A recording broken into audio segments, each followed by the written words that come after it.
the search engine, you get to choose whether or not you want rapid or lab. If you're in DC, there's no rapid testing. Baltimore, they have rapid testing. Virginia has rapid testing, but I think the closest is in Danville. Oh no, I have rapid testing in Alexandria, Arlington. As far as CVS. Oh yeah. You have to go. Yeah, so I have to go to like an urgent care center, and they have like half of the urgent care is like cordoned off for just rapid tests. Yeah. Well, moral of the story is y'all get tested.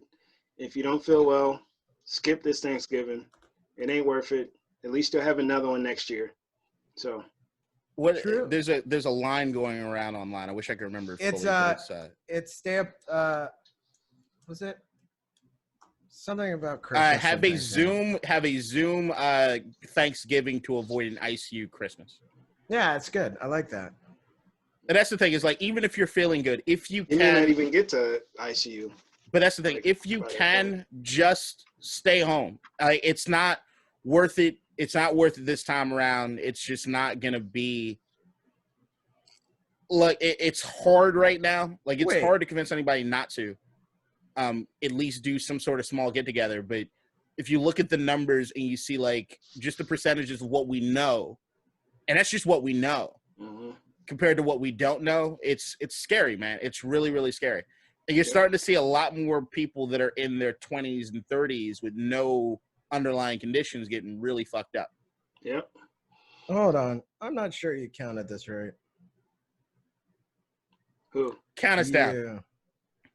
I know what he's doing. Count us down. All right. 3, 2, 1.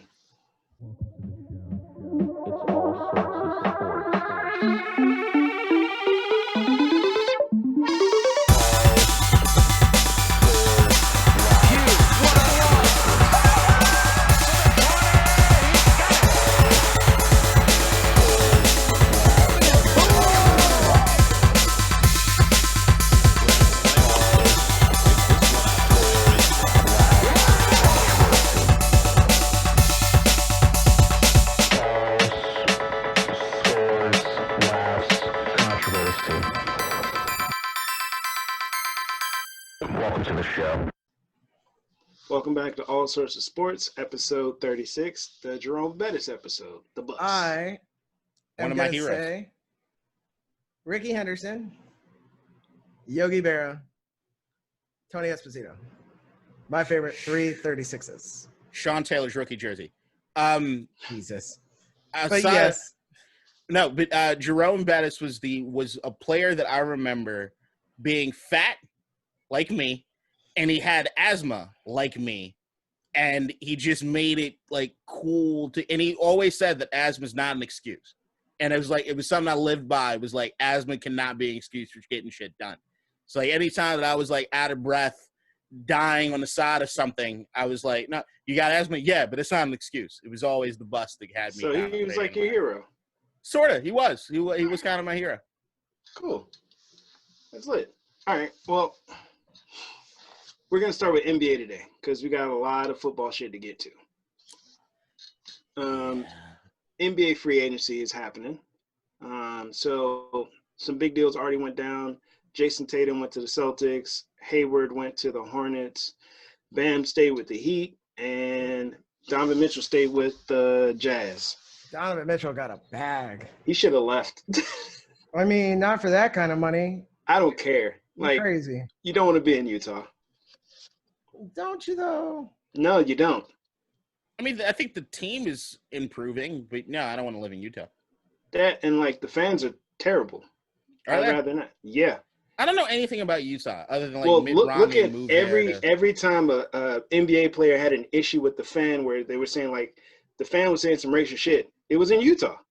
I mean, that's the thing is that when you live somewhere and it's like the cost of living is dirt cheap, and you don't have to try anymore because you got 6 wives. Like, you can do things. Well, that and, like the fans were, like, pissed off about, like, Black Lives Matter. And, like, you remember Donovan Mitchell had to come out and say, like, yo, what is going on here? Utah's just a weird fucking place, man. It is. I'd rather not be there. It's weird for a lot of reasons, just, like, culturally weird. It's weird in geographic location. It's weird in how much of it is owned by like the state or the church. Like, just a weird place. But it's not a weird in the sense of like some weird places you want to like experience the weirdness. I don't Utah want just to go is there. like, eh. Like I want to see Idaho because I'm kind of convinced that Idaho doesn't necessarily exist. I actually know somebody from Idaho now. No, you don't. Yeah, well, true. It might be a bot. So Idaho's not real. But look, like, think about it this way. Let's say you're Donovan Mitchell, right? Mm-hmm. And you got a chance to either stay in Minnesota for, 5 years, $195 million? mm-hmm. Or go somewhere else for, what was the second? Like, if you leave. You say stay in Minnesota, you mean stay in Utah? Utah, my bad. Yeah. Or go to, like, Chicago or something. I don't know, man. There is a certain portion of the fact that Utah is kind of an overlooked. I think they're loyal to their guys. Like, I mean, the way that it still seems is like they hold Carl and John in reverence. Like, well, I mean, but look at it this way: the point of you being in Utah or on any team is to win. I don't see like anybody going to Utah willingly. Yeah, but you're not going to get a free agent there. He's got that bag locked up. He'd play 2 years. If he balls out, someone will pick that up. You don't think he's enough to get somebody to go? No. I mean, right now it's hard to get anybody anywhere unless they've already got some stars in place. Like that's the thing across the league. Like unless you want to take an exception to the rule, like Jimmy Butler, like we said, he's built different. Not to mention Pat Riley is a destination. So you look at that and you say, all right, that's weird. But look, Portland, I think is a pretty cool place. But you got CJ and you've got Dame. And beyond that, I mean, I don't see anybody knocking down doors to try to get to Portland just because it's Portland, even though it is per capita the strip club capital of the world. Fun fact. Outside of that, like name another city where unless you have a star there, there's no real incentive to go anywhere. Even when you had things like the Cleveland. Garden. Yeah. Even when you got things like it's not even like the cities are even a destination sort of thing anymore. Like it used to mean something to want to be a Knick and play at Madison Square Garden. It's more than just a city to me. I'm talking about the organization too. I mean, it's not a big market team, so it's just as an organization, dude. Those fans love their Jazz. Like nobody can say otherwise. It's the same thing. It's the same thing with like Phoenix. Like. They love the Suns, but they're just not a big market team. It's never going to be the Lakers, never going to be the Heat, never going to be the Knicks. I mean, Phoenix is a lot bigger market than Salt Lake City, I'm guessing. Huh? Oh, yeah. And, like, I'd rather like, if I was a free agent, I'd rather go to Phoenix than to Utah. Well, maybe he knows something we don't. Arizona's cooler. You know what I mean? Like, I'm talking about in terms of, like, the team. Also, in terms of massive amounts of money, that's a lot. So it's about like you have to have a star, or I think the only organization at this particular point in time, Denver. The only organization at this particular point in time that I still think in the NBA that still carries their weight as far as the legacy aspect is LA. Yeah, that's it. Boston. Boston. Yeah, I don't think Boston carries the same weight anymore either. I think you probably lost that when it came to the big three after KG. I mean, like. The Lakers just got that back. Right, but here's the reason they got that back. It's two-pronged in what I'm saying. Okay. Number one, they get it back because, all right, you want to play for the Lakers. Number two, LeBron wants to be in L.A. So now you have LeBron in L.A., and L.A. now becomes a destination because LeBron is there. So now you got A.D. then goes to L.A. Nobody now, I mean, if you're looking at, like, the storied franchise aspect, if you go to L.A., it's not because it's L.A., it's because it's Anthony Davis and LeBron now. Well, you also got to remember that there was a point in time, maybe like a year or so ago, where there was a bunch of the LA boys thinking about trying to go back to play at home. You got Kawhi, you got Westbrook, Paul George, DeMar DeRozan. All of them guys were linked to go back to LA to play in their home. Like, it had nothing to do with anybody being a hometown. And it's the same thing that they keep did. No, it didn't. It didn't. It absolutely didn't. The only reason you could say it didn't, look, if you want to go to LA because of the Clippers, you want to go because Steve Ballmer has a ton of fucking money. And I didn't say because of the Clippers. I'm talking about the city of LA. But what I'm telling you is that LA play for the hometown team shit is something I think columnists like to write The about. Clippers aren't the hometown team, though. I'm telling you, it's something that people like to write about, but it's not necessarily something that I think is grounded in anything factual. It's the same reason as much as every year or anytime the KD's contract is coming up being new, you got the Washington Post runs a bunch of goddamn articles about the fact that he wants to come home. It doesn't happen. That's different because KD never says he wants to play for the Wizards. He says the opposite. But I don't think any of those guys you're hearing talk about outright that we want to go play at home. They did. I don't remember that at all. I remember them people talking about it, and I also remember after Kawhi goes to LA, you have people that want to play. No, I'm talking about before this. I remember that talk. But they didn't do it. They did. Where's Kawhi playing? Where's Paul George playing? Why is Kawhi playing? If you tell me Kawhi's playing for the Los Angeles Clippers because he wanted to play for the hometown team, I will reach through this screen and give you a COVID slap. All right? Where did Kawhi have a choice to play in at? Kawhi could have played pretty much anywhere he wanted to as long as you could afford him. Including LA. And he went there. No, the Lakers. They were courting him. He was never going to go to LA, and we know that now because what he was trying to do was fuck over LeBron, and he wanted to go to Steve Ballmer and be the face of that franchise. We'll see how it turned out already, and I think that ship is already sailed. So Paul George ain't going to be the guy. So then if LeBron was on the Clippers, Kawhi would have went to the Lakers. He would have absolutely went to the Lakers. All right. He would have went to one of the two teams. Yes. In LA. He LA. would have dragged it out the exact same way that he did. In LA. Yes. In LA. All right. Well, no, you know what? No, I take that back. I think that it was a bigger chance that he goes to the Clippers than it would have been the Lakers. The only reason I say that is because of Steve Ballmer and the money that he was willing to spend. Yeah, he's like, it was more of an option there. I can go to the Clippers, get Ballmer to spend money to build a team around me so that we can then go beat LeBron. And that shit didn't work. Because Jeannie Buss and Rob Pelinka weren't going to give him the same sell that Steve Ballmer did in that meeting. Steve Ballmer saying, I will do anything you want me to do. They're not going into that same meeting that way when it comes to them. Yeah, because Jeannie Buss used to superstars. Also, Bam got a max extension. Congrats to him. Good for the Heat. Bam Adebayo. Yep. Did you also hear about the NBA players meeting with the Pope? Yes, I think I sent the article. Vaguely. Did they meet in person? Yep. Man, the Pope's just out here poping, liking ass pics on Instagram and fighting.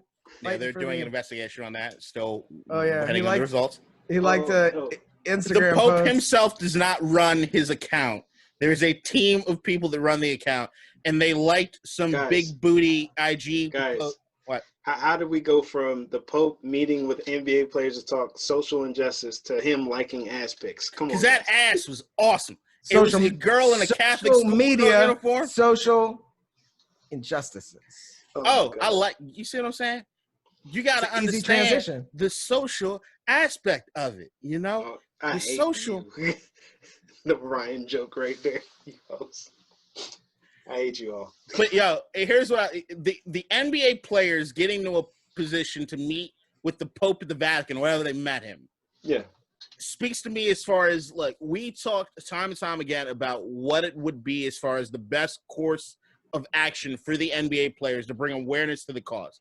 Now, excuse me. Right now, I should never say excuse me for burping on the mic. I love burping on the mic. It was just sorry.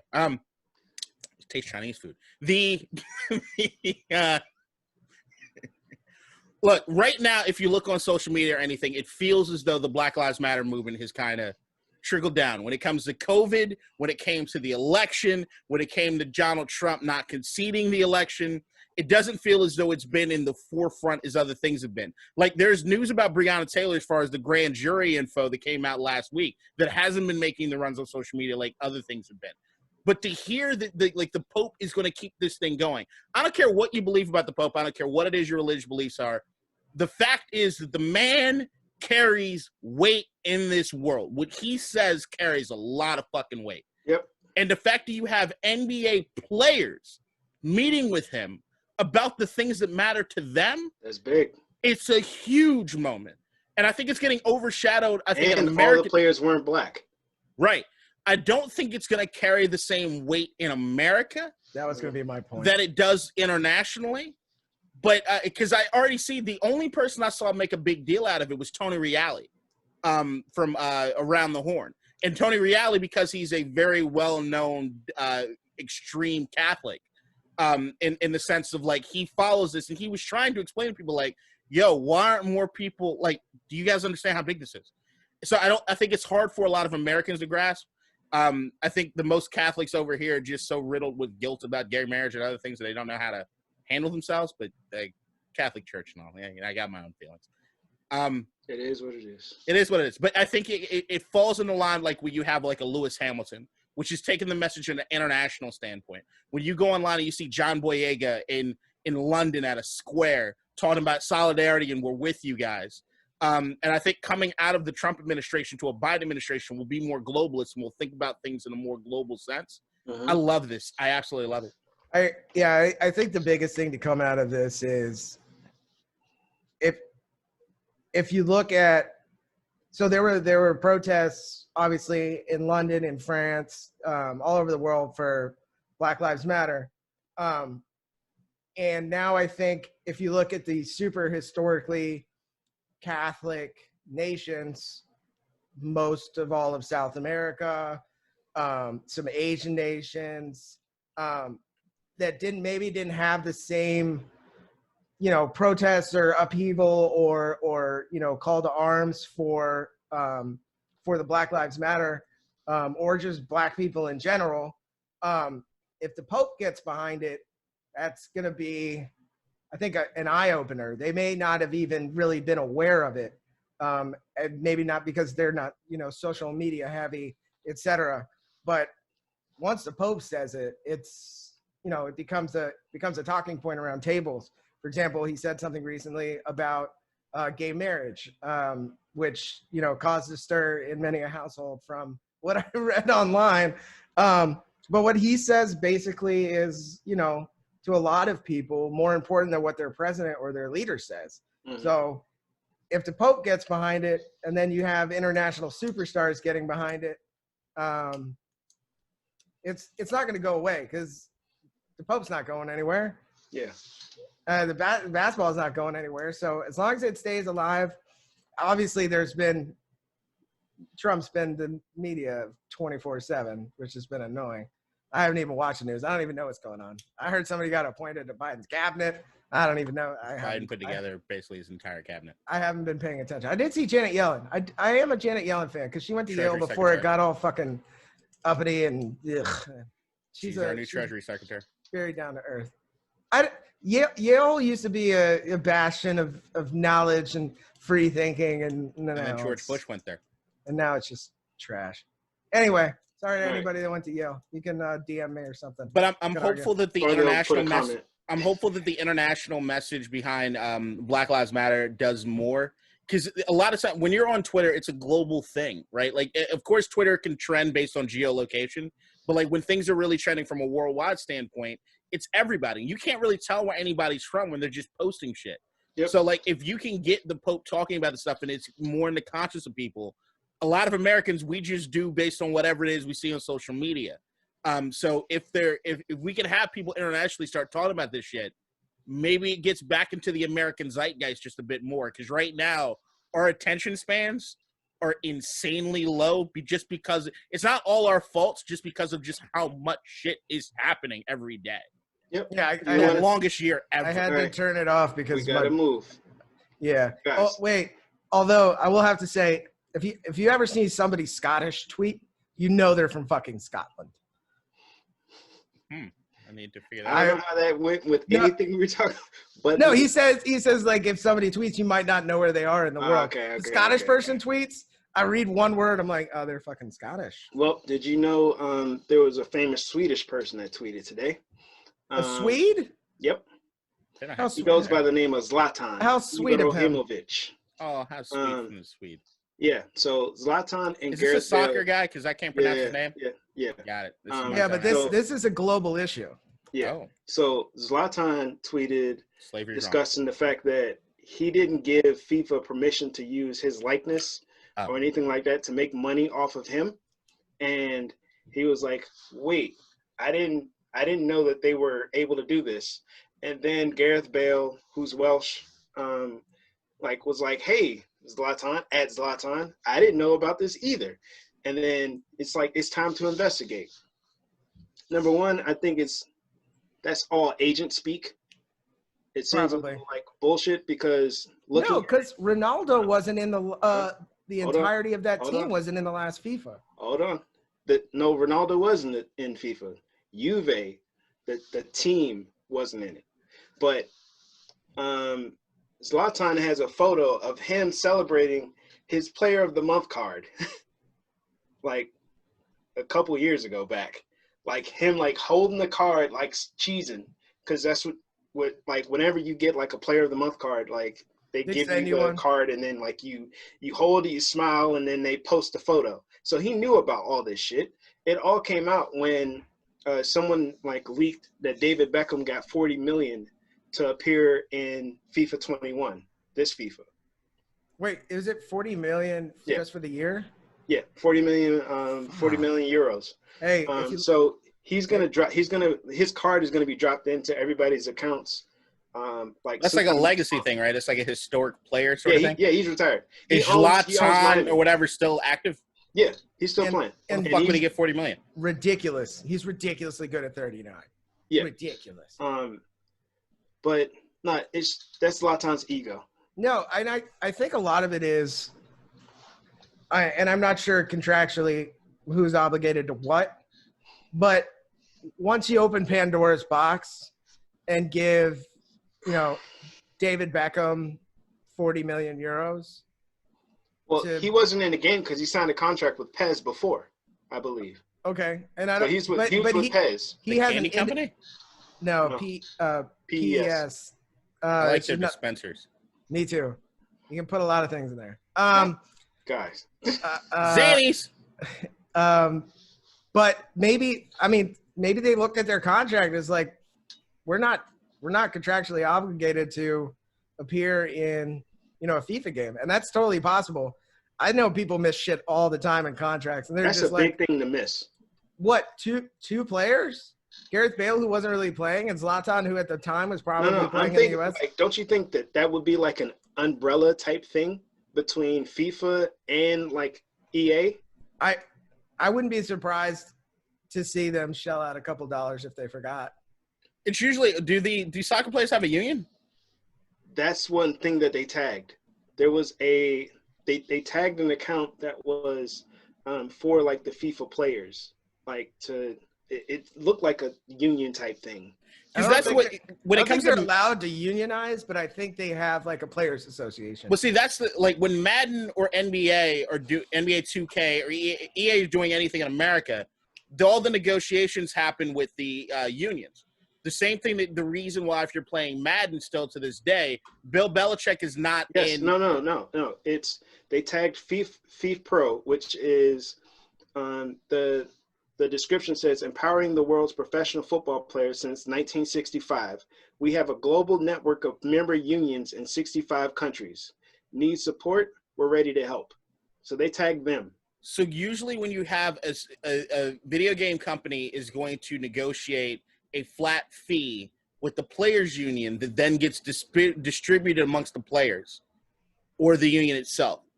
Like that's why like there's a coaches union in the NFL too, which is the reason you don't see Bill Belichick in any sporting video game, I think, other than 1 year, because he's not part of the union in the NFL. So, like, and then when you're talking about legacy players, I don't know if it works with the NFL because I think a lot of the retired players are still members of the union, where it is that, like, you'll have, like, the classic players or this, that, and the other that come in. So when I hear something like the David Beckham thing, it will be the same way that if you weren't part of the players union in the NFL anymore, and let's say they wanted to get Steve Young in a video game, and it was going to be this whole marketing thing around getting Steve Young. If he's not on an active roster, he's not actually participating with the union, then yeah, that's a contract that he needs to negotiate. I think that's what with happened. them. Yeah. So what I'm curious about with FIFA is that if there is some sort of union, if there's not a union, then it would mean that either FIFA's getting away with murder or they're negotiating with the clubs themselves, which is then he's got to figure out from the club what money are he getting from FIFA? What money are they getting from FIFA? Well, I believe, from EA, not FIFA, from EA. Because in terms of FIFA has been getting away with murder for the longest time. There's been so much corruption that's been documented. forever. Slavery's legal in soccer, I know. And No, EA, I'm not talking EA's about been that. getting away with murder because they've been Right. putting out a subpar fucking product for like 4 fucking years. That, and not only that, but they lie about like what they're doing, because they'll give you a game, you play the game, and then maybe like 2 weeks into the game, they patch it, they change some shit, and now the whole game is different. Then you play it for another 2 weeks, you figure out like all the bullshit that's going on in that game, then they patch it again and make it worse. And then Just they so that- charge you so much money to get packs and shit. Right. Just so that the next game that comes out, you can be like, all right, hopefully this one's good. And then everybody, like, you get it, and it's like, oh, this shit is a lot better. But then they patch it again, and then it's just a whole cycle. But that's my biggest issue with EA is the monopoly that they have on all these different sports, but there's no competition anymore. Well, PES. It's terrible. PES makes a video game? Yeah, but PES has PES video game. PES is the only competition. Is it like trying to figure out how many candies you can put inside the dispenser? I don't understand. Stop it. PES is the only competition to FIFA. The biggest issue is that they don't have all of the licenses. I guess, right. Because EA buys that's the EA owns them. Yeah. Right. The same way 2K is about to come out with another football game. But they've already said like there might be a deal as far as I think the NFL is working with them, but they could do certain things, but I don't think EA is going to allow them to do. I think they're talking about doing more like an NFL Blitz sort of thing where it's more arcade-like. I would rather play a superior game knowing this is the player who I'm playing with. I don't need to see their name on their back or have the right jersey to know what team I'm playing with. It's like NCAA football for the longest time. Which was you just had the player's number, but then there was a lawsuit that came in with that. I don't want to be like, oh, look, I got Nessie. Nah, fuck that. I mean, then that's why you're going to keep playing EA Sports, because they're fucking you with their game. Yeah, they are. I bought Madden NFL 2K, whatever this one is. 2021? 2020? Whatever. This shit is trash. It's so bad, dude. Wasn't there was a pro player that won by having like his kicker as a quarterback, and they ran the ball every play, and he never passed the ball. So that's the thing. The formation subs, you can do some really weird shit with the formation subs now. Yeah, it was weird. And I will never get into the Ultimate Team bullshit. You're not going to have me spending money on the goddamn card packs. You're not going to have me money doing any of that bullshit. Because I paid $60 for your fucking game. You're not charging me. That's why Cold Wars or the Warzone is the best, because you pay once to get the pack.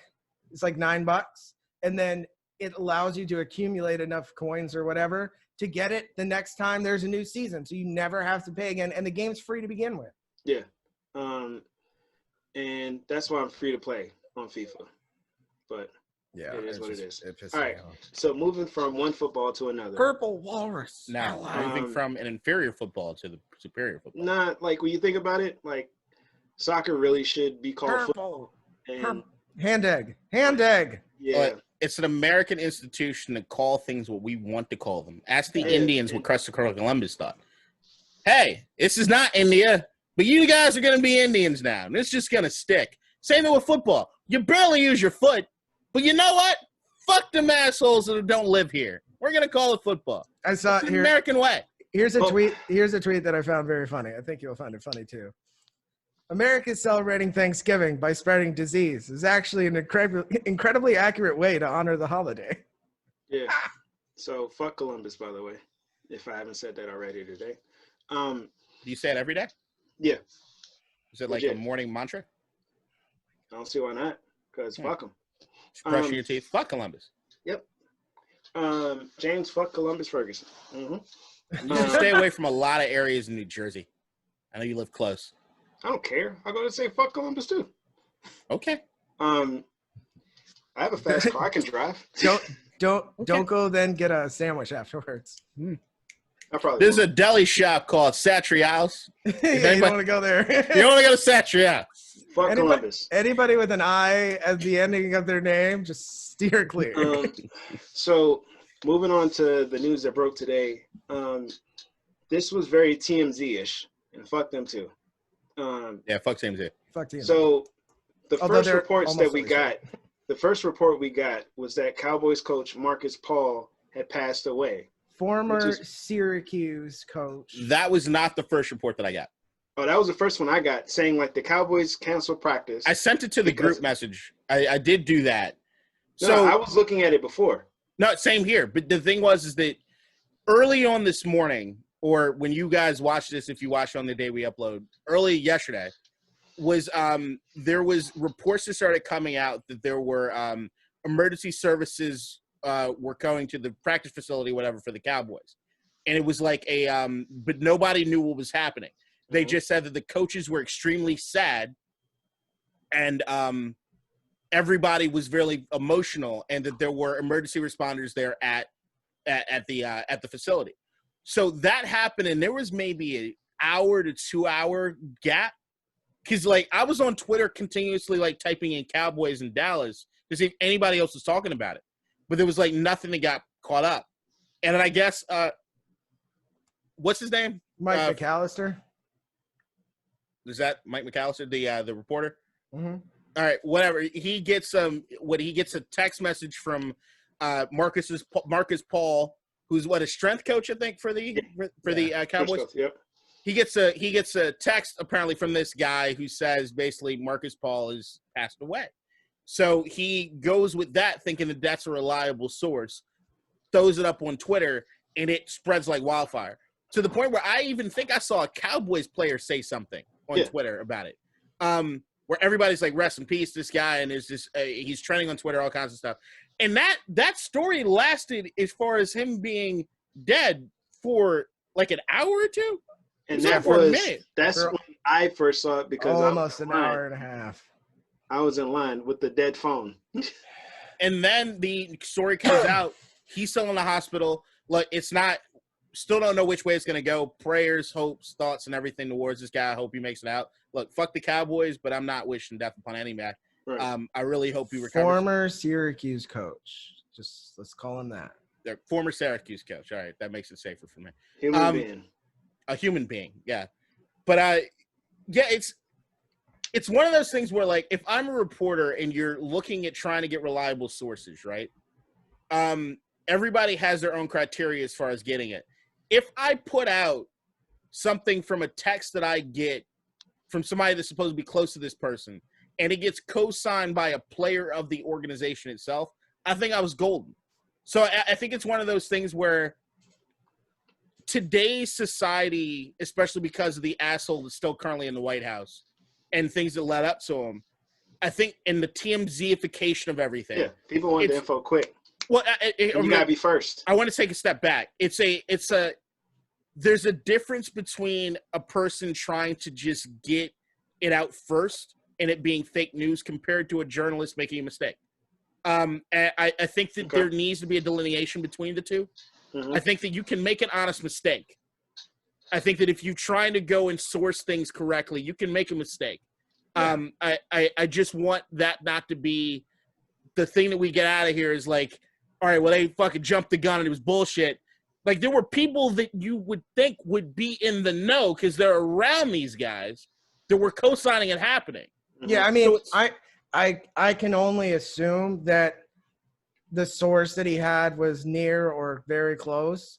And I think it was a longtime friend. They thought they must have thought he had a heart attack and he's dead. Right. And so, somebody reaches out, you're like, yeah, he passed away. So your inclination as a reporter is, if you're not first, you're last, and you put it out. In these circumstances, I think there's probably if a close friend knew or a close friend was aware, then this tweet was not the first. The family was hearing about it the first. You know what I'm saying? So in this instance, even though he was wrong, I don't think that it did any damage. Unlike, maybe TMZ would have done with Kobe. But I mean, as a reporter, that's his job. So if he doesn't do that, he's losing his job. Yeah. So I'm sure he already deleted the tweet. There's a retraction, and that's what you're supposed to do. That's what any journalist is supposed to do. You put something out in an article, you fuck up. What do? You write a retraction and you apologize, and that's all you can do. He's just doing his job. It's not like we're getting it tomorrow in the paper and they have 45 minutes to correct it before the paper gets printed no, that shit is on the internet. It comes out instantly. So Yeah. I don't fault them at all. Journalism used to be easy because you could correct stuff before it got printed to go out for 4 a.m. deliveries the next day. Now, Twitter, man, it's too fast. It's too fast. Too furious. And I think somebody also co-signed on the radio show in Dallas, which I think really started a lot of the wildfire down there. Well, I mean, prayers to Marcus Paul. Yeah, I hope he gets well and then returns to Syracuse. So moving on from that to another NFL story that broke today. More players from the Baltimore Ravens tested positive for COVID. Mm-hmm. And they have a game on Thursday. They don't have a running back left. Nope. No, the running back plays quarterback. Gus Edwards. And I thought Gus and JK both. No, it was Ingram and JK. Gus was good? Yeah. So hold on, but Lamar Jackson's a running back. It just so happens to throw the football inaccurately this year. He's a quarterback. Don't do this. Don't sound like all them other dudes. Wait. Full disclosure. My nephew, who's sitting right next to me, is a huge Ravens fan. I was also threatening him not to say anything, so I'm just gonna talk shit. Also, can't they just put? He's rocking. He's shaking. Can't they just put Robert Griffin in as the quarterback and let Lamar play running back? No, that beautiful, was the dumbest shit ever. Beautiful. Right. Oh, just beautiful thing. Wildcat the whole game. No, what will end up happening is probably the same thing that happened to Joe Burrow this weekend. Ooh. No, that's you because got somber shit with that. That's because the Washington football team field is garbage. He got high load. Do y'all think that's a dirty play? No. Well, the player that went low, how did that happen? You're not supposed to go low on the QB. That should happen mad fast. He was getting blocked in. He got blocked into. Okay. Yeah. That's all I was just asking. Here's the thing, and I'm not sure if it's our grass here. Y'all have a lot of injuries on your field, man. And here's what I'm thinking. Y'all in the Jets. Our team, our field has sucked for years. Yeah, but it was back in Theismann's injury. Same. I think it's the Northern Virginia, like the fescue. It's got like that thick, like the leaves are thick, and like so your cleats get stuck in it. They got to switch to turf or the import field, some fucking the field, grass. No, the field at FedEx is all imported Bermuda grass 2 years ago. Because it was after there was a concert. It was either like the Stones or U2 or something. Oh yeah, they fucked the field up. They and it fucked was like the field up dirt. completely. And Snyder actually paid a lot of money to get grass flown up from I think it was Florida or some shit. And something's wrong with it. There's something up. I don't know what the deal is with that field. It's the same reason why, like, Can't right just now, buy a new fucking field. We're trying to buy a new stadium thing very much. And this is gonna. That's not happening. Look, maybe for a while. Maybe this is Dan Snyder's master plan was to fuck up enough quarterbacks that they're finally like, fuck this stadium. We're out. We got to get a new one. It's affecting our kicking game because there's the Dustin Hopkins, especially at home, has been pretty bad. He had his best game this last week, but he still missed a fucking field goal or two. It was a long one. They were long, but but even Dustin Hopkins he's been not great, but he's been fairly consistent for us. And now this year it's like gone completely off the wayside. I don't know if because of COVID, like they overlooked the stadium. I don't know what it is. There's not a whole lot of seasons. Not like we got the marching band still out there. The cheerleaders aren't fucking doing as much as they do. So I really don't think there's any excuse for our field to be that bad. I mean, there's been 4 leg breaks in the last 2.5, 3 seasons. None of them had to do with the field necessarily. I mean, like Joe It Burrow. seems like there's something wrong with that field because you don't see this. It's just bad luck. I mean, it's one of those things where it's the aura of Washington, and as much as we change the team name, there's still a lot of cursed shit that we deserve. Like my leg hurts talking about it right now. Yeah, as it should. Let us return to Baltimore. No. Are they going to have a game? Oh yeah. The NFL said they're moving forward. Yeah, they're moving forward. I mean, there's also going to be, like there is with everything else, is the investigation on what it is the hell that's going on with Baltimore that they have this many positives. I mean, it's 2 running backs, so my assumption is I wouldn't be surprised. They had more confirmed. Yeah, they did. Yeah, it's more than 2 running backs, and they're still. And then there was some before that. Monitor. Right.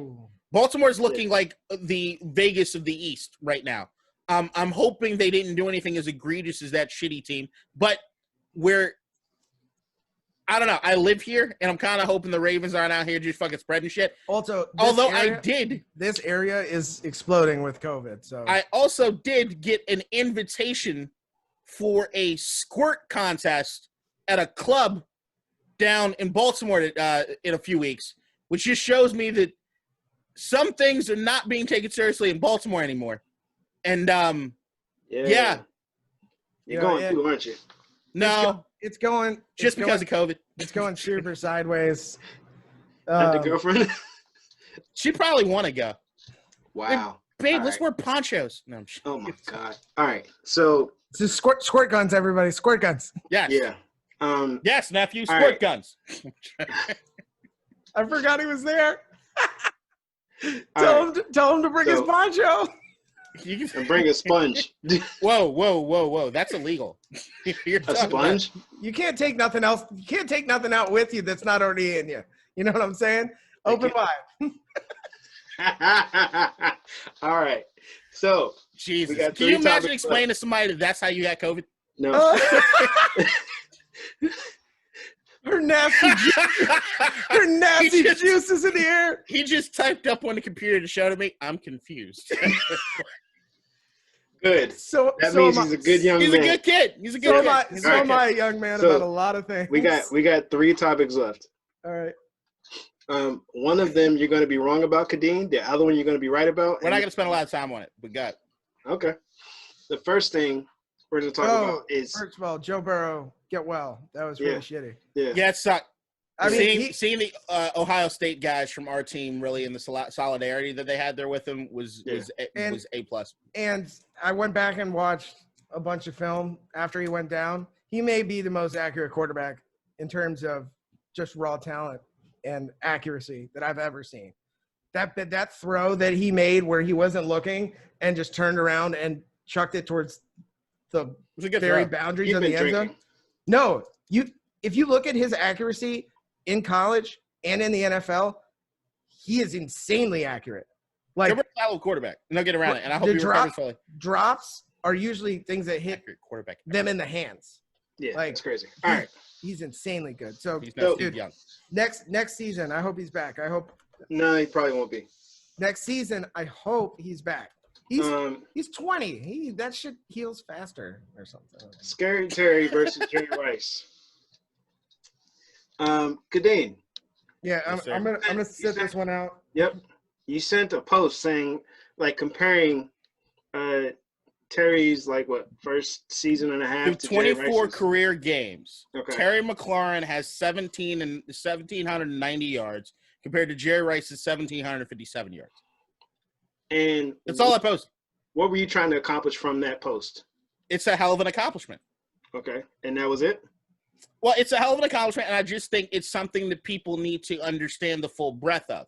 So you have Terry that gets that many yards, more yards than Jerry Rice over the first 24 games, right? But then I think the comparisons that need to be made, as far as if we're going to compare those numbers, let's compare a lot of stuff, right?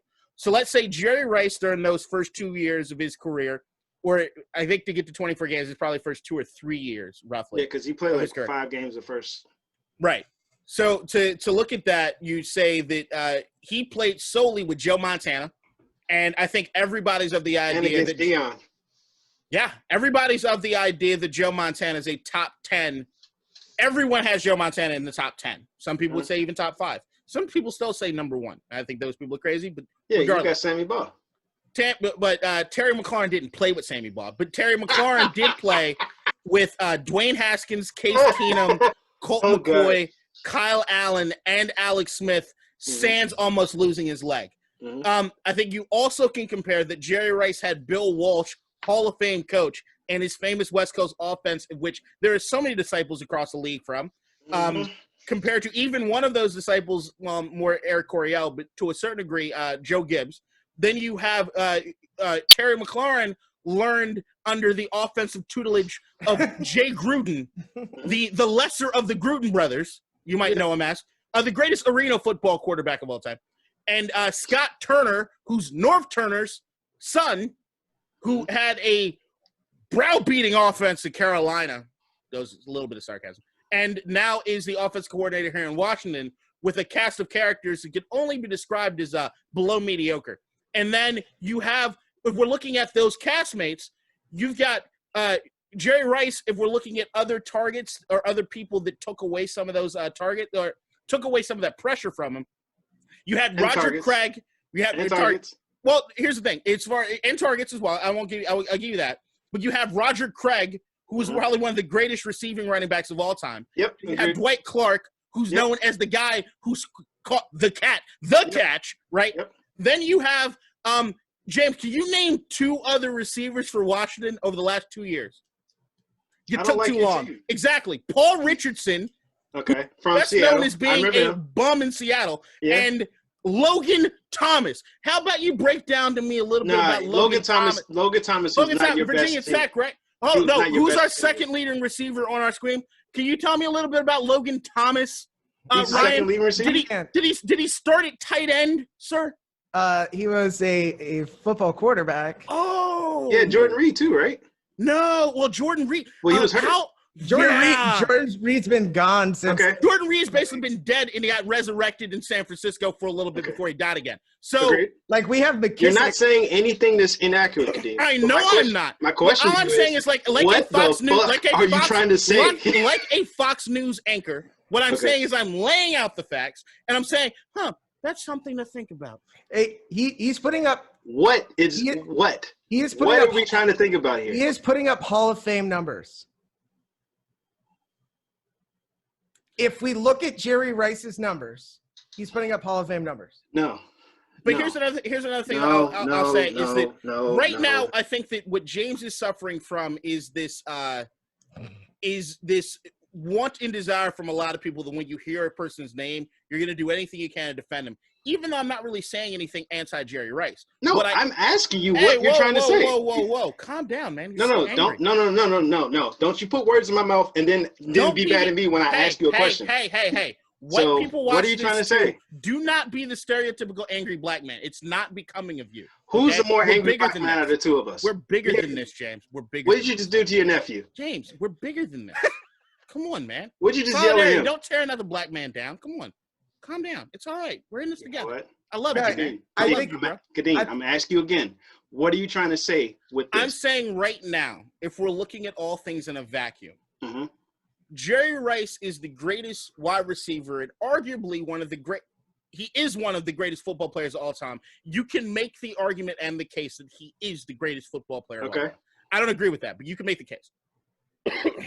I will also say Jerry Rice's prime, looking at his third year in the league where he scored, I think, 20 touchdowns or something stupid, compared to the overall longevity and what it is he was doing as far as that consistency between like 85 and 94. This dude was insane. I might get the years wrong. It probably 96. No, not 94. Not 94. I need to probably add 98. something. He had 92 catches at 40 years old. No, that's what I'm saying. The longevity aspect of things, no one's ever going to touch that man, I don't think, just because of the way that he played. Yeah. But what I will say is this. You're talking about 10 years after that point you gave. But here's my point. He did that around 2003, 2004. But here's my point, and the point is that always has to remain with Jerry. Okay. You cannot take away Jerry's ability and his talent. He has it, right? But what you have to say is that over that career, he played with Joe Montana, Steve Young, even Jeff Garcia to a certain degree. Then when he went to Oakland, he played with Rich Gannon. Yep. So who was a journeyman before he got to Oakland. But then that was a world fucking offense. All right, the Gannon cannon. Yeah. And he played all West Coast offenses. Now, what I'm saying is if Calvin Johnson was in that situation, we don't know. And I'm not going to take anything away from Jerry. But what I will say is if I'm looking at a sample size of 24 games, Terry is impressing the everlasting fuck out of me. And I want it to be known that he is having a great goddamn start to his career. Okay. I will not disagree with you there. But my question to you is, you tried to present it as if Terry's better than Jerry. Didn't say that. Never said it. You implied it. No, that's you being too defensive. I asked you. You asked, and he responded. No. He didn't say anything. Did you not say you're going to sit this out? No, I can't. Because I just reread through what happened. Sit it out. Sit it out. All right. Now, if you're going to say that because Jerry played with Steve Young and Joe Montana, like that's somewhat of a knock to him. I'm saying Jerry's the benchmark. Okay. I'm saying Jerry's the benchmark of which, if you're a receiver, why not compare yourself to the greatest receiver? Yeah. No, and right. if I'm showing over 24 games, not touchdowns, but when it comes to yards, he's outperforming him. Now, you remember he had if that's the benchmark to come on. He had 22 touchdowns in 12 games. No, it was insane. I'm not denying that, but now he's had Joe Montana. He had 145. He had 145 reception yards in a game when he was 42. But then Scary Terry's not 42. Who said you're gonna sit this out, man? I can't. You're not a Washington football fan anymore. But I'm a Scary Terry fan. That doesn't have anything to do with what I'm talking about right now. But he's just talking about through the first 24 games, and you're talking about a 42-year-old. We're not saying Scary Terry's going to match Jerry Rice. We're just saying he's got a really good start. I agree. I agree. It's nothing that I'm saying, but you even admitted, James, nothing I'm saying is factually incorrect. Yeah. So everyone should agree with what I'm saying. No. But what I'm saying is every time you do this, it's like, oh, I'm implying this just a little bit. But when I ask you if you're implying it, you'd be like, oh, no, I'm not.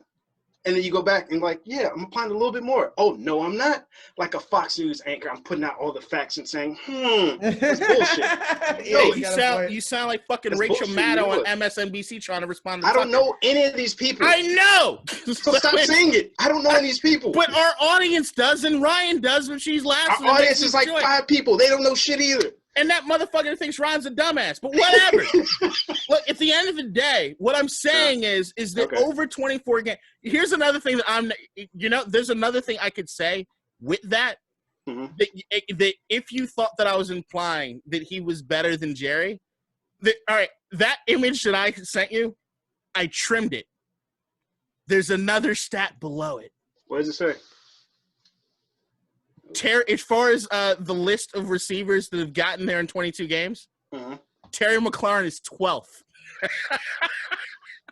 There are 11 receivers that in 24 games have gotten more yards than Jerry and Terry. Okay.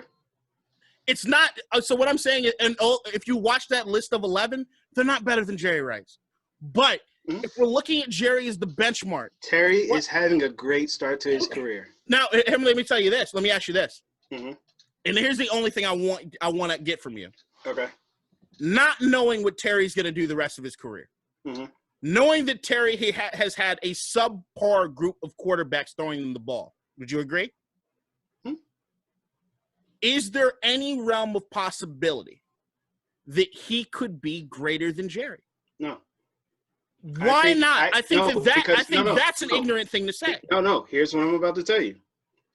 He can be in the same boat as the production of a Megatron, to where he has great numbers, or Julio for that matter, where he has great numbers, but he doesn't do shit. He doesn't have the moment because he's not in the position to have that moment. But he's having those. But here's the thing: is what you're not seeing because you don't watch the games. Mm. He's having those moments as far as route running. As far as that is one of the first things I hear anytime he's having look up those moments. He has great feet. There's also a matter of this. This is something that Jerry nor any other receiver that I know of in the history of the NFL has been able to do. He's the captain on the football team 2 years in. He's a captain on the football team that was nominated too, bro. That was not. Hold on, whoa! If you're gonna tell me that that's something to do, look, the team is young, but there's also a Landon Collins there. There's also a Thomas Davis there. There's also an Alex Smith there. There's also a Ron Rivera there. There is veteran ability and veteran people there. How many captains are there? Who cares? There's also been other young teams in the league. Regardless of whatever it is, I have never heard of any player becoming a captain in their second year, let alone a wide receiver. Give me a wide receiver that's been, You said you never heard of a player becoming a captain. I'm saying it's rare, but I've never heard of a wide receiver, ever. in their I'll second look year it up. being a I'll captain. look it up. Not to mention, even I'll if you were to comment look it across the on league the for video. captains, how many receivers are captains? I'll look DeAndre it up. Hopkins not a captain. I'll look it I don't up. even think Julio Jones is a captain. DeAndre Hopkins just got to the Cardinals, so He wasn't a captain when he was in Houston. And beyond that, AJ Green, who's been there for years, is not a captain. I don't think Megatron was even a captain because I'll wide look it receiver is up, not and then that I'll kind of comment position. it. I'll You're comment. supposed to become prepared for the debate. What the hell? No, Now Ryan, you're just as saying the a bunch of shit. Yeah, all you do is Ryan, make a as bunch the of noise impartial when I third say party, something. as the It's not impartial impartial. third party, who do you think won this debate? It's not a debate, man. Who do you think Like, won it? you Who do you never think won said the what the argument? fuck you're debating. Who do you think won the argument? Rachel There's no Maddow. argument. Agreed. Thank you. Oh, T.Y. Hilton's the Rachel. captain. But he's not a second-year player. Kadeem, you still have not addressed anything I've asked you. What'd you ask me? Are you saying Terry's better than Jerry? I'm saying No, there's a right? chance. No. Okay. How? Yeah, in 20 years, if he's still playing, he will have more yards He at has the pace better he's on. yards than Jerry does with less talent. He's 2 years in. Jerry has 45 years of playing. We don't know. But I'm saying is the jury's out, and I'm watching Terry, and I'm rooting for Terry. And right now, if the way his career has started, he could swear be to God, a you're the only great player. person who thinks this. But all right. I'm not. That's the whole reason that it was posted that way. All right. So do you think Terry Rozier is going to be Then 10 who the times fuck do All-Pro? I care? Who the fuck do I care what anybody else is agreeing with? Do you I'm not a think Terry's follower, gonna James. be a 10 times All-Pro? Huh? Do you think he's going to be 10 times All-Pro? Doubt it. Okay. All right. Cool. Yeah. I mean, look Cool. who's throwing to him. Nobody's going to take a second look at the whiff. If you get a quarterback that's actually worth a grain of anything, throwing the ball, and you got somebody that's not a former quarterback playing tight end with bricks for hands, maybe we could do something. Hey, you stop hating on the. I like the guy. Alright. He sounds like a Virginia's- good dude. Virginia's but he Alright. fucking former can't catch. quarterback. Oh, yeah. He's a quarterback. That's my quarterback. He's our starting tight end. All right. That's my quarterback. Look, there's other arguments. All right, shut up. If you want to make the argument, Between you saying Sammy Baugh is the best fucking football player of all time, and now that Terry is going to be possibly better than Jerry Rice, I don't know. I But, think the all right, fact that you going can't into admit, people that are in the Hall of Fame possibly be, or that are close to the Hall of Fame, if you're the in Hall a- of Fame finalists just came out. if I am you moving are to a new topic. If A you are new topic. Hall of Fame finalists were announced. Peyton Manning, Charles. Wait, Woodson. are we just doing Megatron. NFL No, this is the Hall of Fame finalists. for just NFL? Yeah, Not the MLB Hall of Fame finalists. those came out too. Yes. But we'll do NFL. We'll do MLB on the next Yeah. one. You can talk about it. Yeah. So, I think Peyton, Charles Woodson, and Megatron are the shoe-ins. Right. Did y'all see the full list of the 25? I glossed over it. I know that they usually a lot of the same guys on there. Yeah. So how I many can't wait Raiders? to How many tell us. Raiders do you need to tell us about how unfair the league is, and they need to No, two let of more them, Raiders two or in? three of them. Three of them are on there. Hmm? 3 of them are on the list. Mm. So do I need to sit here for 5 minutes to hear you wax about how the NFL is anti-Raider? Oh, Rondé Barber's on this list. I like that. Rondé Barber's a Hall of Famer, not first ballot. Not first ballot. Definitely not. He's Who the else is only. on the He's the only. He's the only player with 20 interceptions and 20 sacks.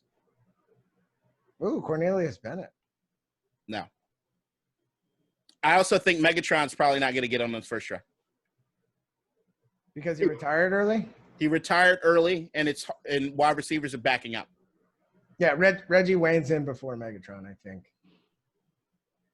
Alan Hopefully Eric Faneka. Allen gets in. Alan Faneka's in. Richard Seymour, Faneka. Zach Thomas, Hines Ward, Reggie Wayne, Patrick Willis, Patrick Darren Willis, Woodson. shoe in. Charles Woodson, shoe in. John Lynch is on there. Peyton John Manning. Lynch has been there. Peyton Manning, not sure Peyton he's a Manning's shoe in. first. Peyton Manning's the only guaranteed lock that I've heard of those names. Charles Woodson. Oh, sorry, Charles Woodson as well. Yeah. Charles Woodson's an absolute lock. I mean, look, if it was all fan voted, Fred Taylor should also be in the Hall of Fame, by the way. Fred Taylor suffered from the exact same thing that Curtis Martin suffers from. And that is the fact that, Fred, during the first few years of being in Jacksonville, when they had Keenan McCardell, Jimmy Smith, and Mark Brunell at quarterback, they were a powerhouse as far as offense. Beyond those years, a lot of that yardage was garbage yards. It wasn't like he had the team on his back carrying him into the playoffs. It was a lot of times where they were just fucking down and completely out of the game, and they were running the clock out. And that's why my biggest issue with Curtis Martin, if you look at Curtis Martin on tape, he doesn't do anything special. Never did. But what he did was he collected yards. And it was usually like 3-5 a carry. Typically, when a team is down, I don't think they run the ball. Not if they're down by fucking 20-something points and there's no chance of them getting back in. If there's no – especially when you're looking at who they had at quarterback over those years. There wasn't a chance of doing it. Mark Brunell, right? Mark Brunell was gone. I'm talking about after the Brunell, McCardell, Jimmy Smith years. Yeah, Byron Leftwich. They just those years. They just ran the ball because there was no arm to throw it. No, I think Fred was better than Curtis Martin, 100%. And I think that the Fragile Freddy nickname was always kind of – no, was that him or Fred Jackson in Fragile Freddy? Might have been Fred Jackson because Fred Taylor's a monster. Fred Taylor used to have just great numbers. I love Fred Taylor. He was just a bowling ball. I enjoy the podcast that he got with Brandon Marshall, Chad Johnson, and I'm picturing his face, but I forgot his name. They were sounding Crowder. Yeah, and they had T.O. on, and then they were talking about the best wide receivers. I think T.O.'s number 2 all time too. It was Fred Taylor. I think T.O.'s the second best. You don't think so? No. Who do you think is the second best receiver of all time? I'd have to do some digging, but T.O.'s I think you're crazy. I think it's Jerry, T.O., then Randy. I got Randy above T.O. easily. No. I say that as I grew up a 49ers fan, and my favorite football moment of all time is when he called the pass. Yeah. Is when he called the pass in the 98 when he was dropping shit all game. But yeah, yep. No. I can't have Randy number 2. Never. All right. Wait, Randy Moss is in an Outkast song. T.O. is not. That doesn't mean shit to me. That does mean something. Not to mention, that doesn't mean shit to Moss me. Moss is a goddamn word you can use to say somebody. You got mossed. Yeah. That don't mean shit either. You didn't get TO'd. If you got TO'd, that means you did push-ups in your driveway with helicopters and everything. And you're falling into the whole narrative, bro. You slept you're trolling me right now. You slept in a hyper. Are you trolling me right now? Are you serious about this? Here's where I'll put this. I don't think of this group of people on this podcast, there's a bigger T.O. fan than me. I really don't. But outside of that, I also tell you that I even think T.O. can still play. But the fact is he didn't. And the fact is that he lost a lot of years that he could have been playing because people just didn't want to be around his ass. And look, as far as from a physicality standpoint, he did some shit. Are you saying his teammates didn't want to be around him or the politics of the league? His teammates didn't want to be around him. You can't look at the Philadelphia story and not tell me that his teammates didn't want to be around him. You can't tell me in San Francisco when he was saying Jeff Garcia, every comment he made was look at Jeff Garcia now. Whoa. When he was throwing nothing but shade saying Jeff Garcia was gay, you can't tell me that that's a teammate to want to be around him. Fuck that. T.O. has a lot of shit that he got to take responsibility for. I didn't like him as a quarterback when he first came in. No. I'm saying, do you like him as a man now? No, not after what he said, but that doesn't mean what it is. Look, I don't give a shit what it is that Jeff Garcia stands for. Okay. If you're trying to slide comment that the man is gay and trying to out him in the media. Yeah, that was fucked up. When he was calling out shit about Donovan McNabb during those Philadelphia years, there's not a lot of people that are saying there was not a lot of people coming to his defense. Mm-hmm. With Freddie Mitchell? Damn, their stats are very close, though. Whose? T.O. and Randy. Mm-hmm. They were right there with each other. Yep, but T.O. never quit on the team. And I mean, oh, this is what that is. No, see, I knew that's where you were gonna go with it. I wasn't. No, I did not tell that. But I saw it happen. I remember too when he walked up the field. It was great. At that point in time, I wasn't. Was it really great? Were you like, oh shit, that's awesome? No, you weren't. Like you're just saying it because I'm a fucking fan. But at the same time, I wasn't that huge of a fan at that point in time. Like, so it was the competitor in me. If you hear the main thing the first thing you always hear when you're looking at football players that talk about playing with their brothers. When people get hurt, it's not always about the fucking rehab. It's about the fact that they can't be on the field with their team. Mm-hmm. When Randy willingly gave that up, I was like, all right, I can't fuck with him like that as much as I do with the next man. I get so what you get nah, like I can't consider you a GOAT when you got like, oh, if Randy decides to play hard. Yeah, he lost interest a lot. So yeah, that's how I feel about Randy. And he apologized during his Hall of Fame speech too, which was funny. No, I mean I get it. Like what was it, like a couple months earlier, he was doing a Monday Night Football game and he was like, I was never a Raider. I'm like, all right, like cool. He got traded for what? Napoleon Harris. They traded Napoleon Harris to get him. I don't remember that, but whatever. I do remember that because it was a steal, and y'all had him and didn't know what the fuck to do with him. Couldn't make him happy. Just a waste. No, we weren't a good team. I know. It's like if you traded him to the Skins, he would be unhappy there too. Waste. I don't know that team. Tell me. What team are you speaking about? The Whiffed. Oh. That's a team I know. That's a team I know. Yeah. He would be pissed off there too. All right, so we talked about that. Let's talk about something you were right about, Kadeem. The NFL picks last week. Everything. You won that week.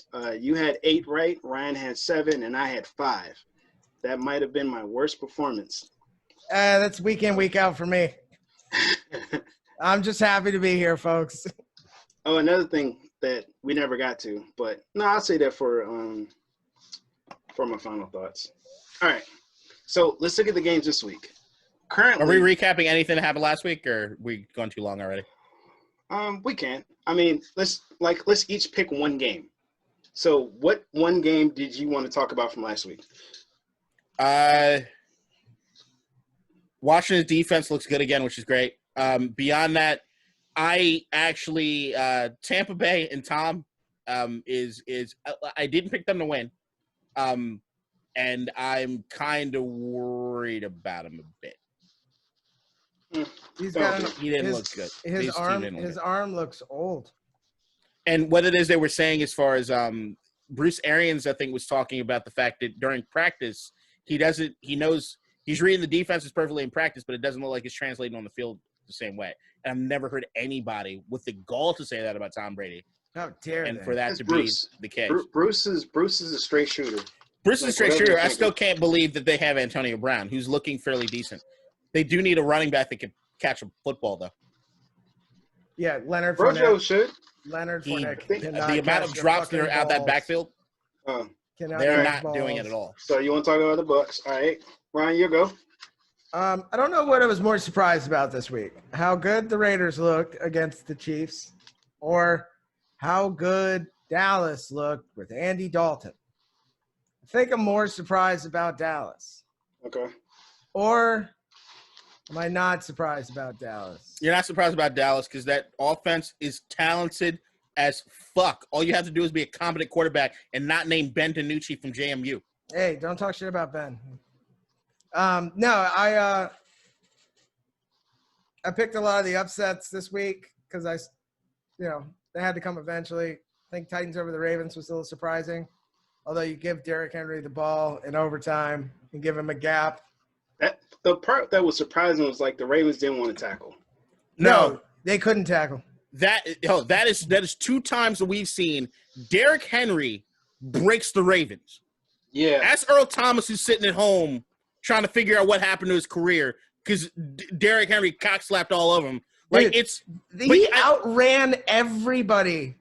I think that game actually is the most important game that last week that shows the full-blown trajectory of 2 teams in the NFL. And I'm not just saying this because this idiot's next to me and he's a Ravens fan. the Ravens are on the absolute downcline. If we're looking at what Lamar looks like right now, the what's happening as far as COVID, the fact that they cannot get that offense looking correct, and the fact that you want to get your run game and everything as the winter is starting to come up, and we're getting to this particular point in time, they need to get something going. Whereas Tennessee, Tannehill's had his struggles, especially recently, but Tannehill's not what makes that team go. It's Henry. And you can see as the games are going on, that motherfucker's getting scarier and scarier and scarier. So I think Baltimore's not in any way helping themselves with the fact that they play in the same division as fucking Baltimore. It's Pittsburgh. Yeah. Pittsburgh's only going to be great. I guess they're helped a little bit by the fact that Joe Burrow's hurt now. But gone for the season. I mean, the Titans lost to the Bengals. So yeah, well, the Bengals are going to lose to everybody from here on out. Yeah. All right. Is it Colin Ryan Finley? Probably it so. should be but Colin Kaepernick. Nah. my game is, of course, the Raiders versus the Chiefs. I knew we were going to play them tough. I wasn't sure if we were going to win, especially considering half of our fucking starters on defense didn't practice at all this week, and we missed 3 of them who didn't play because LaMarcus Joyner got put back on the list fucking Sunday morning. I appreciate the fight that the team had. Derek Carr looked amazing. According to Pro Football Talk, Pro Football Focus, he had the highest grade of a QB since 2016. It's the best I've ever seen him play. It's cool now to see like him at the line of scrimmage, and like be able to hear the calls. I sent something to the group chat. I don't know if you guys saw it, but there was a play. Walrus, LA. There was a play where he went to the line, and he does this all the time. It's not the fact that he wants to change the play to get us out of a bad play. He just wants to get us into a great play. And then he changed the play to Purple Walrus, LA. The Chiefs audible themselves, and then Derek changed it again.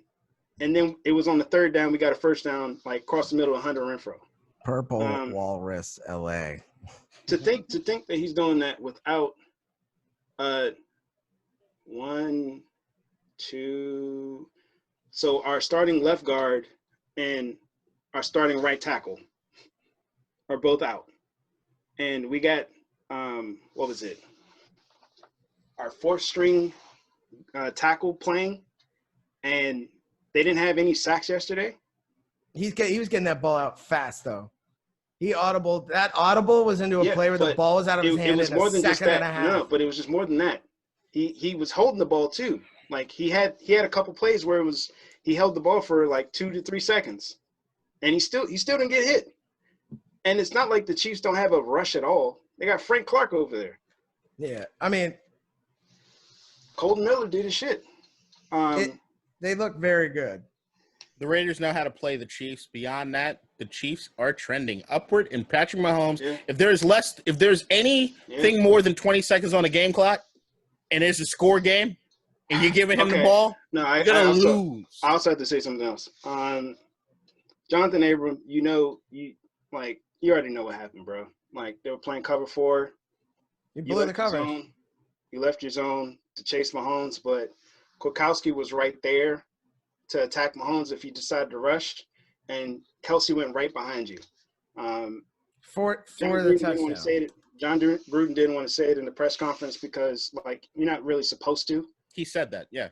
No, he said, like, we lost as a team. I'm not going to throw out one guy in the middle of a press conference. We lost as a team. He said everything the right way. And Abram knows. Like, so we'll see what happens against Atlanta. Now you got fucking. I don't think you got a problem against Atlanta. I'm appreciating these Raiders too, so I don't care. Julio Jones, but yeah, we're 6-4. So nobody can. That team's a disgrace. I'm not looking past any team.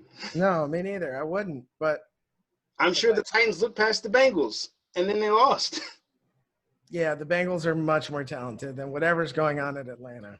No, they're not. Yeah. Well, they were. Even with Burrow, they weren't. I would I would say that the worst defense All right. I've ever seen. We're not going to is the argue Atlanta about the fucking Falcons and the Bengals because nobody really even cares. Let's do the picks. Yeah. So I'm out of time. this week we got the first game is the Texans versus Lions, Thanksgiving right afternoon. I'm never picking the Lions again. I got the Texans. Mid-Texans. All right? Sean looks good. Whiffed versus the Cowboys. I Whiffed. picked the Cowboys. Whiffed. Okay. All right. Ravens, Steelers. I got the Steelers. Steelers. All right. Chargers, Bills. I picked the Bills. I also picked the Bills. I know you are. Where are they playing? In Bills. Buffalo. Bills. Okay. That Chargers defense is so bad. Titans, Colts. I picked the Colts. Titans. I don't think people respect the Colts enough. I did. I picked them last week, and they won. I just think Derrick Henry's going to be on a roll now. The Colts defense is really good. I just think Derrick Henry's going to be on a roll. I'm not picking against Derrick Henry. All right. Panthers, Vikings. I picked the Panthers. Ooh. Oh, is Adam Thielen going to be out with the COVID? I think it's still up. I think he has a chance to come back. So he has a chance to come back off the list. Give me the Vikings. Okay. The Panthers starting TJ Miller again? I think Teddy Bridgewater is going to be back for this one. Miller was good. I'll take the Panthers. Okay. That might be my switch. Browns, Jags. I picked the Browns. Browns. Right. Yeah, I picked the Browns. All right.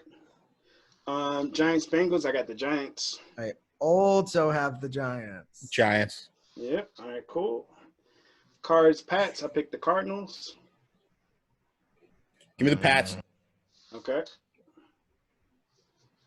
Kyler Murray has his shoulder intact. He's fine. Yeah, the Pats are bad. I'll take the Cardinals. Okay. Dolphins, Jets. I picked the Jets. Oh, this is the week? Yep. Dolphins. Okay. All right. The thing is, I don't want to play the Jets when they're still winless.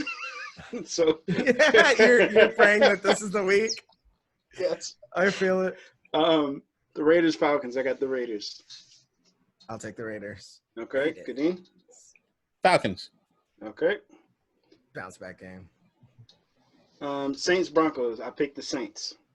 Yeah, I mean, what are you going to do? Saints. Broncos. Okay. You believe in Mr. Locke? I believe in Mr. Locke, and for some reason, Denver's just speaking to me right now. Plus, I don't think Taysom Hill can be trusted. He outplayed Matty Ryan, so. Don't think Taysom Hill can be trusted. I might be wrong. I'm rooting for the guy. He's 30. He's a man. Yeah. Niners, Rams. I got the Niners. Rams. Yeah, I got to take the Rams. All right. Jared Goff was like my switch. 14 for 14. Like, he looked good. Chiefs, Bucks. I got the Chiefs. That's going to be a good game. Nope. That is going to be a good game. Chiefs, but I think that might be when I switch. Do some more. It's kind of – well, that's not even like a primetime game either. That's like at 4. Yeah, I feel like Tampa Bay is not going to – Tom's not going to sit pretty with what's been happening. That's fair. He could try to not sit pretty all he wants. Yeah, he can still underthrow receivers for picks all day. Kansas City doesn't need this game. Tampa Bay does. Yes. Kansas City needs this game. Kansas City would love this game, and they need this game. Kansas City would like to have this game because I think that right now we're looking at jockeying for position when it comes to the playoffs. They need the bye. They want. There's only one team that gets the bye. I get what you're saying. I'm saying that right now Tampa Bay needs this win. Kansas City would love to have this win, but five more games. When you put Tom Brady back in a corner, I'm usually going to come out on Tom. That's just where I'm at with it. Yeah, I feel like they both need the game, but yeah. All right, Bears, Packers. I got the Packers. God, the Bears are bad. Yeah, I'll take the Packers. I was like, are you about to pick the Bears? What? No. All right, final game, Seahawks and Eagles. I got the Seahawks. Give me the Eagles. What? Okay. Ryan, you know you can Ryan only just change one game, solidified right? he's losing this week. Yep. I was like, you know you can only change one game. And watch Ryan get them all right, too. That's not going to happen. I think that the Eagles want to win this division. And I've seen the Seahawks play some very mediocre ball. I think they overlooked Philly, walk in there, maybe lose. So I don't think Seattle's overlooking anything just because they've been playing kind of shittily. All right, final thoughts. I'm going to go first because I bet you – well, I want to see if Kadeem changes his final thoughts for this. I'm about to name 10 receivers better than Terry McLaurin right now. Julio Jones, Mike Thomas, DeAndre Hopkins, Devontae Adams, Tyreek Hill, Chris Godwin, Evans, OBJ, Keenan Allen, Stephon Diggs, Metcalf. That's 11. But Terry McLaurin is probably 12, and that's saying something for him to be in his second year. Do you think A.J. Brown's better than him? That is a good-ass question. Thank you. Don't because A.J. I Brown, like to ask good questions. A.J. Brown's like fucking physical as hell, but Terry's feet, like his route run is. So, I fuck with Terry. I do. I can't deny it. Like, he has great feet. Does he drop the ball? I only seen his routes. Like, does he drop the ball though? He had one drop that I remember. Terry McLaurin has more yards than DK Metcalf with 4 less games. I think he's third or fourth in yards this year. Yeah, no, I'm just saying through 28 games, DK Metcalf has less receiving yards. Would you rather have DK Metcalf or Terry McLaurin right now? Depends. Depends is DK on Metcalf chasing me or is it Terry McLaurin chasing me? No, but I'll tell you who's scarier, and it ain't Terry. Right. But all right, Kadeem, is Terry better than Amari Cooper? Yes. Yeah. Normally I would have said no, but given the fact that you say he doesn't drop passes, I've seen Amari drops too many passes. Amari has worse hands than Logan Thomas. Let's just be honest here. Whoa. But one person that we don't talk about enough, and I feel as though he is in somewhat the same position. He's not the same type of receiver, but the same position as Terry. I would say Allen Robinson. Oh, down in Jacksonville? I think Allen Robinson's better than Terry. Allen Robinson's in Chicago. Oh, Chicago. Yeah, nobody to throw to him. No, Allen Robinson's better than Terry McLaurin right now. Yeah, I'm saying he's in the same position. Yeah, it's bad quarterback. Yeah. Alex Smith is getting better. All right, you want to go next round or you want me to go? Is he? Alex Smith's getting better. Love to hear it. His stats are passable. Final thoughts. As long as I win the division, that's all that matters. Happy Thanksgiving to everybody. Hope you eat some turkey, watch some fucking football. Y'all be safe. And most importantly, relax, enjoy yourself, stay safe. Arsenal's a garbage fucking team right now. I don't even want to talk about them. Just give me hockey back. What happened with Pepe, man? Man, he couldn't even headbutt correctly. He fucking caressed him like a fucking cat. That shit fucking pisses me off. If you're gonna get a red card and get sent off, fucking put your face into him, man. He like Zidane? Yeah, he nuzzled him like a cat and got a red card. What a fucking But what did he bust. do? What did the other dude do to him? Probably just talking shit like you're supposed to do. Get into somebody's head, and then he went, "Hey, fuck you, Pepe, you little bitch." I'm done. That's it. That's all I got. My final thought would be everybody have a happy Thanksgiving. I hope everyone stays safe and stays home if you can. I know it's hard to not want to get around your family, but if you're able to, just stay home. It's not worth it, I don't think, right now. Outside of that, do what you can beyond just Thanksgiving and staying safe and staying home. A lot of these places are going to start shutting down again.